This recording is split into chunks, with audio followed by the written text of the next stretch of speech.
Well, the third annual Invited Celebrity Classic takes place at Las Colinas Golf Country Club in Irving, Texas. That's from April 19th through the 21st.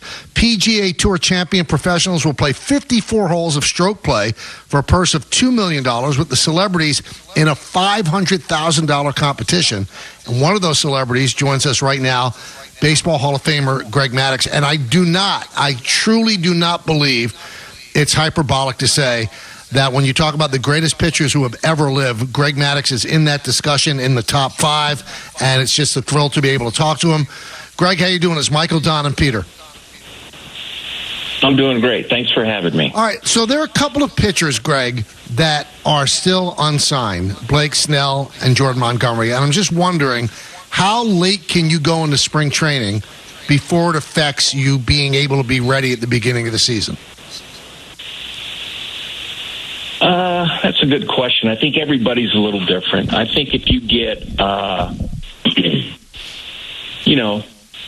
or 5 starts in, I think you'll be ready once the season starts. So, you're looking at a month before the season. I know the year we got locked out, we had a rush spring training. I think it lasted about 2 or 3 weeks. And I think, everybody was close and opening day ready. And we were by the second week of the season. So, spring training's about, 9 or 10 days too long anyway.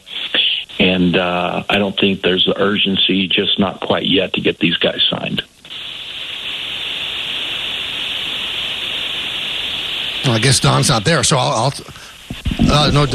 Can you hear me? I can hear you great. We lost our other host. But would you, with all the information that's made available now to pitchers, shape of pitches, stuff like that, do you think that you would have used that? Would it have, I don't know how anything could have made you better because you were as great as you were, but is that something that you could have applied to your craft, you think? I think you can pull some things out of it, no doubt. You're always looking for an edge. And if, the thing is, you get all this information, but you have to be able to execute it. And I think if it's something that fits with what you do on the mound, I think absolutely you try to take advantage of it. But you got to be able to throw it. There was a lot of guys that couldn't hit a slider when I played. And, Smoltz had one and I didn't. So I had to find another way to do it. How much...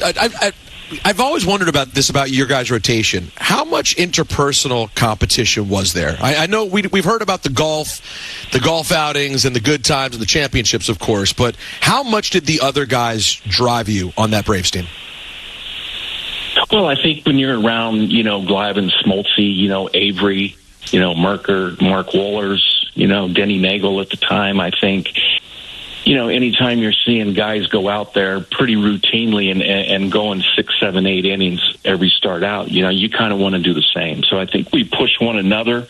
I don't think we really competed a whole lot against each other, at least not on the field. Off the field, we absolutely did.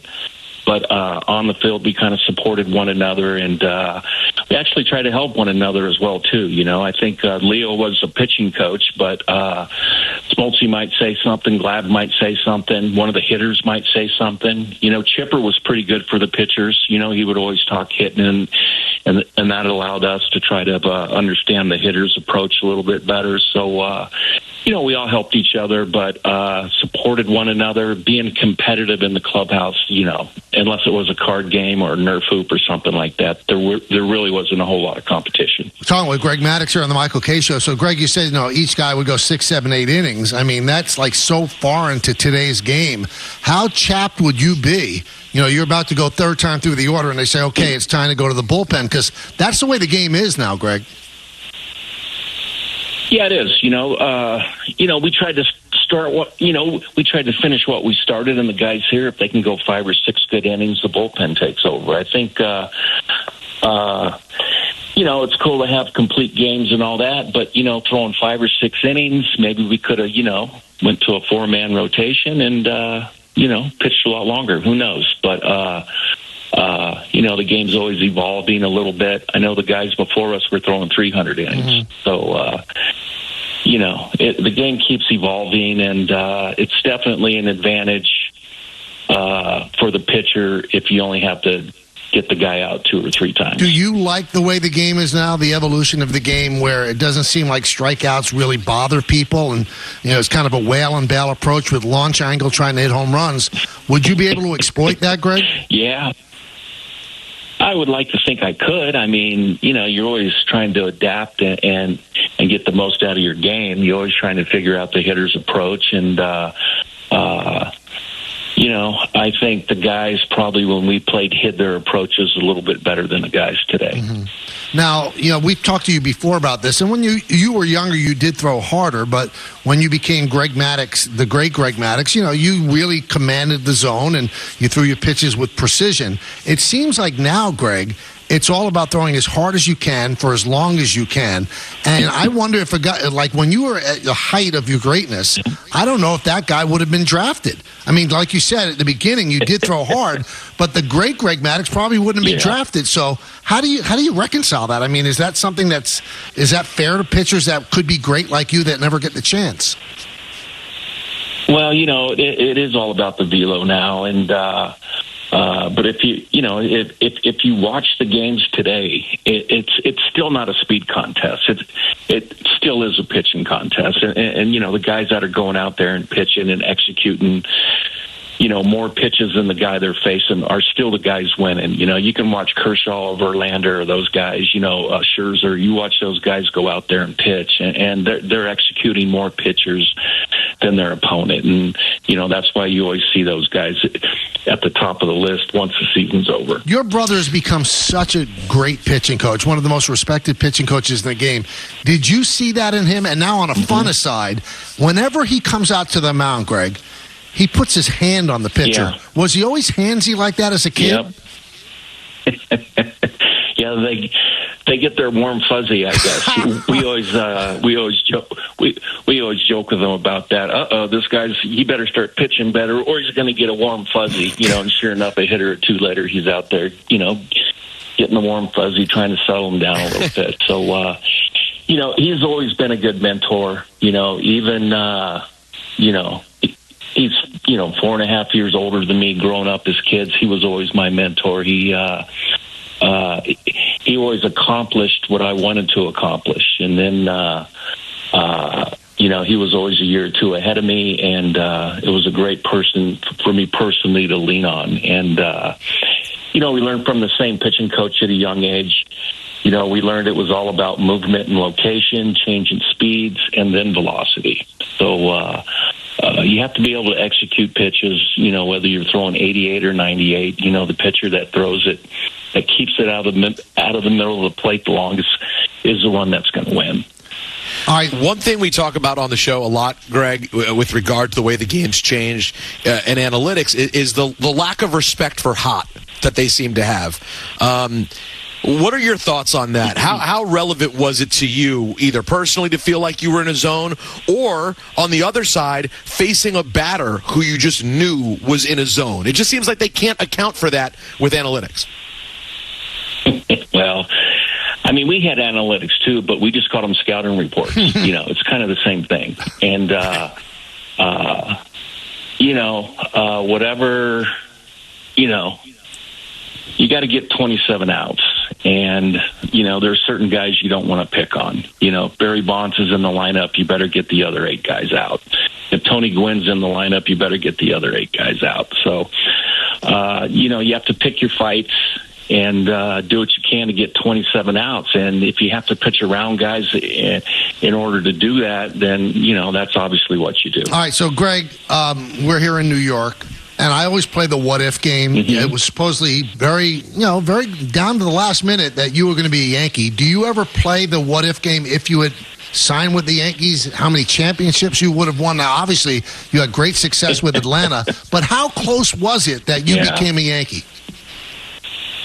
Oh, it was real close. I mean, I flew to New York to sign a contract, and I guess there were some health issues with one of the people in the Yankee organization, and it didn't quite work out. And I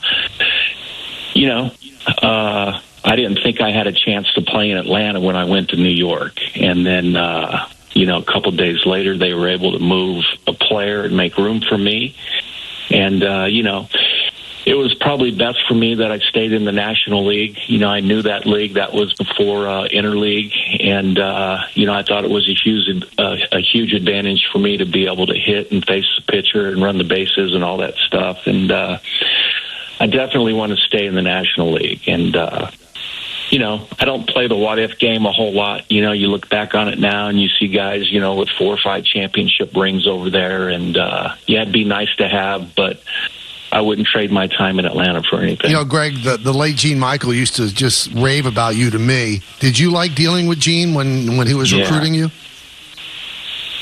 Yeah, I love Stick. He was awesome. He was my first manager over there in Chicago as well. Mm-hmm. So I got a chance to play for him as a manager, and then he became the general manager in for the Yankees. And you know, I remember he flew out to Vegas. We spent a day golfing and you know, catching up and, you know, talking baseball and all that in the clubhouse there. And always had a lot of respect for Gene.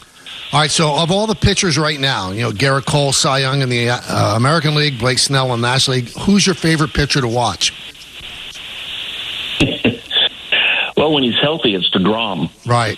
You know, I think, you know, watching him when he's 100%, you know, I don't think we've ever seen anything like it. You know, he's got a Nolan Ryan fastball and with great command. You know, he's change-up, breaking ball, controls himself on the mound mentally. He's very good, and just, you know, complete package. Now, it's funny because when he was with the Mets, you know, the dialogue or the narrative was, well, you can't throw that hard pitch after pitch after pitch. Sooner or later, the arm is going to give out.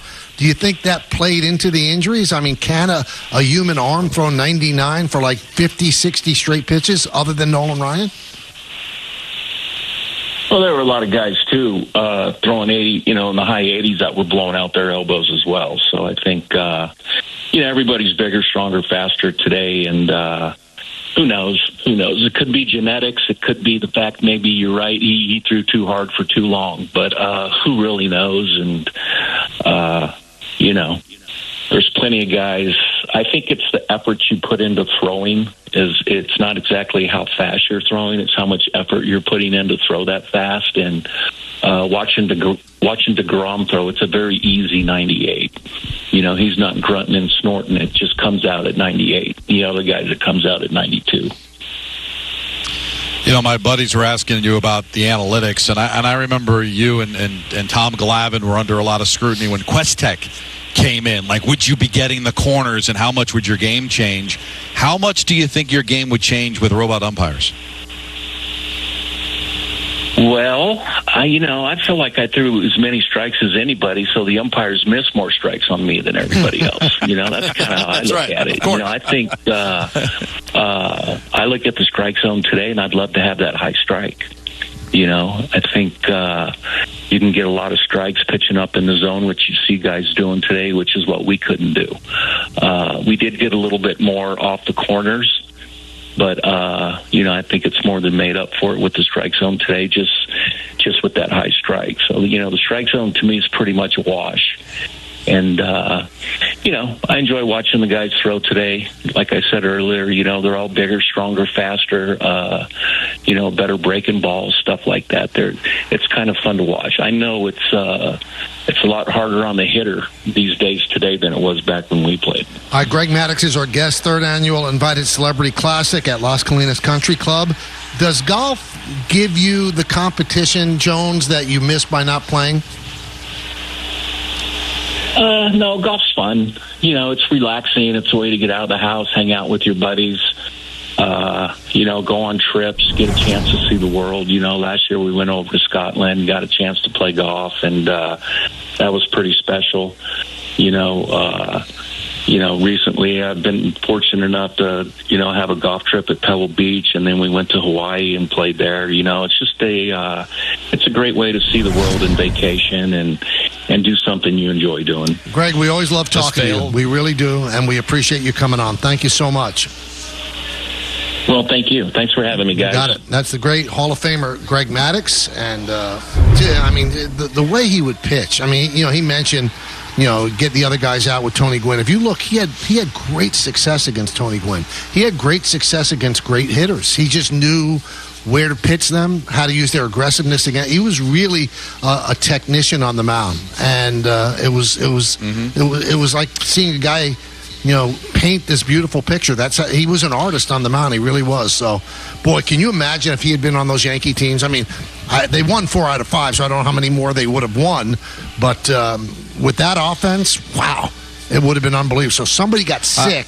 So that allowed the Atlanta Braves to have a day or two to move the salary, and that's why I ended up in Atlanta. Yeah, I don't know if I ever remember a pitcher being as dominant as he was in the mid-'90s. And we saw some great pitchers, Pedro in his prime and Clemens. But there was that period of time, Michael, like between 94, that shortened season, 95 especially, when they did win that championship in the 96, where he was just almost untouchable. And he did it in a way like Peter, like in boxing. They're fighters and then there are boxers. Like he just understood the sweet science, if you will, of pitching. He didn't blow anybody away. He just knew how to pitch. And it was just so frustrating to watch him beat your team the way he would beat the Mets and beat everybody else in the National League. The thing that I loved about him... It's amazing, Michael. I'm sorry, real quick, I was going to say, and they already had Smoltz and Glavine when he got there. Yeah. So it's fascinating that he shows up. He's the last one, and he's the best one. It was crazy. What a time! What a time for Atlanta Braves baseball that was. And they were truly like the national team. They were America's team at that time. Yeah, because that was Turner Broadcasting was the one national place that carried that one team, and the Cubs got a little bit of it with WGN, but. I love watching him pitch because Don used the right word. He was dominating, but he didn't have dominating stuff. So to be able to dominate without throwing 100 miles an hour, it's kind of incredible. It shows you the artistry of the pitch, and he was amazing. And his brother is a great pitching coach as well. Did you also know the story that his daughter on her prom, because Greg lived in Las Vegas, his daughter for her prom went out with, wait for it, Joey Gallo. Wow. Really? Yeah. Yep. They dated? He took her out to the prom for a date. I don't know if I guess they dated before that a little bit, but I was going to ask him that. I thought that might have been a little bit intrusive. Well, I guess it's possible that Greg was hoping that Joey was with his daughter the way he played. Struck out. Yeah. I see what you did there. You see that? Yeah, I did. You see what happened there? Yeah. Let's go to the phones. Let's go to JJ in North Carolina. JJ. Hi, JJ.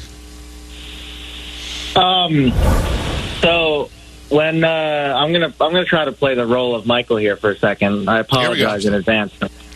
I love you. You're the great hockey radio voice of the Rangers.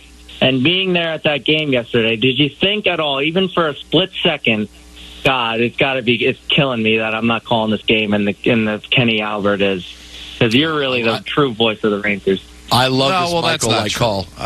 Listen, I've been at all 5 of the outdoor games the Rangers have played in. I've been on the ice for all 5 of them. Listen, would it be great to call? But I loved what I did. I had a great view. I felt like I was a part of the broadcast. That was the one time Sunday where I was very happy where I was at. It's funny that JJ said he was playing Michael K, and we thank you for the phone call. But I was going to ask you that same question yesterday, but then I said, you know what? Yeah. I can't continue to transfer my thought process to him, because even if he feels like that, he's going to be a phony baloney and not. I was happy freezing my butt off. Of course, you want to call the game. But I'm being genuine. The first 4 times, I'm like, how cool would it be to call a Winter Classic or a Stadium Series game? Like to call one of those games at Yankee Stadium, Michael, that's like a forever moment. So it would have been so cool to do the play-by-play. But from where you were situated, he was calling it from the radio booth for football. So he was so far away where I didn't get a chance to talk to Kenny. I wouldn't doubt if he was probably calling a lot of it off the monitor because of how far the ice was. So it's cool to say that you did the play-by-play for an outdoor game, but you're so far removed. I was at ice level. I got to experience the crowd. I got to be right on top of the biggest play of the game. So, no, that's the one time where I'm very happy with where I was situated and where I was on that call. So, no, I do not wish I was calling that game on Sunday. Peter, Yeah. did you? I just found out today that Beetlejuice 2 is being made with Michael Keaton. Did you know that? I did hear. I did. I forgot when I saw that. I'm but very I excited. was aware. I'm not the. I don't know how I feel about that. I'm not like the world's biggest Beetlejuice guy. Really? Like I like Beetlejuice, but it's not like a movie I rewatch all the Oh, time. yeah, or you're a anything. jerk. Interesting. Well, I'm a jerk. Michael. It's preference. I don't think that you're going to. It's a delightful devalue him movie. as a Everything about person. it. You It probably is a haven't seen it delightful once. movie. Michael probably saw it once when it came out when he was 20 and hasn't thought of it No, again. I actually saw the Broadway show too, which is a delight. I really enjoy it a lot. I'm just not sure, 30 years removed, whether Michael Keaton is going to be able to pull it off. Well, you know what he said? What I've been reading today, Don, he will not do. He told the director, I don't want to do green screens.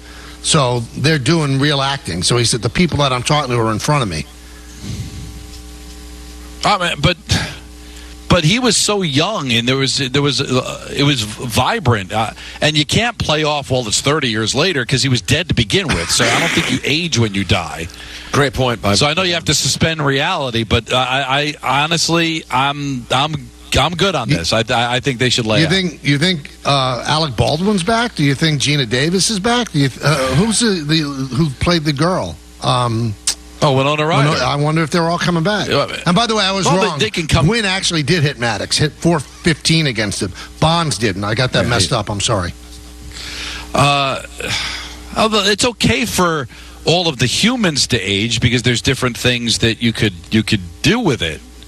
That they're older now and what's going on in their life. I mean, everybody, I think, in the movie is still with us. But I just don't know if it works for Michael Keaton. That was a very athletic, vibrant role. He's still very athletic and vibrant. He's a great Is that actor. true? Yes. But Wasn't he running down the street in the Academy of Bird something? That movie was a good 10 years ago. Well, I don't think it was that long ago. But What, the Birdman movie? Oh, That was like 7 years ago. Stand by. We'll get the information. I liked it. I think I'm good. 2014, 10 years now. Yes, that's what I'm telling you, man. all right, so you know what, Don? Then don't watch the movie. I'll be there. Listen, there's a very good chance that even if I wanted to watch it, I wouldn't get around to seeing it. But I really like that movie, appreciate the movie, and I don't want them to mess it up. So I'm kind of rooting for it to do well, but I just don't feel like it can. But Peter, you know what I'm saying? You said it well, though. It's not like he died. The character lives forever. He's dead. I understand, but why are you resisting it though? That's my question. What's the resistance? Because I'm afraid that it's not going to be good and it'll damage the legacy of the original. Oh my, so dramatic. Dare to live.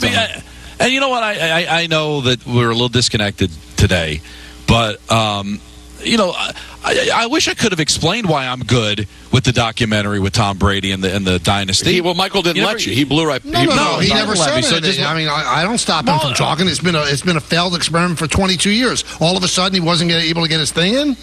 Hey, I just felt like you were ready to move on, and I wasn't going to interrupt you. Well, if you can do it in 30 seconds, do it. I lived through the dynasty, and when Tom Brady retired, it didn't even occur to me to say, boy, I wish there were more. I was like, I was good. Tom Brady, when he retired, handed me back a dry towel. He rang it out. Yeah, but you know what? There was nothing left. I'm Here's good. why I think you're full of it, okay? What was the movie that Booger was in? Porky's? No, how dare you? Revenge of the Nerds. All right, so you Revenge of the Nerds, rung brother. it out, but you still want to know behind the scenes. This tells you how the sausage is made, Don. How could you say you're good? No. Do you read history I'm books? good. You don't read I've about seen Lincoln? it. I was at his first Super Bowl. Oh, no, listen, if there's a story that's been told, it's the birth of Christ and Tom Brady. I mean, there's nothing left. That's it. I think you're wrong. Peter's with me. No, Peter loved the first episode. He wants to hang on to your tail.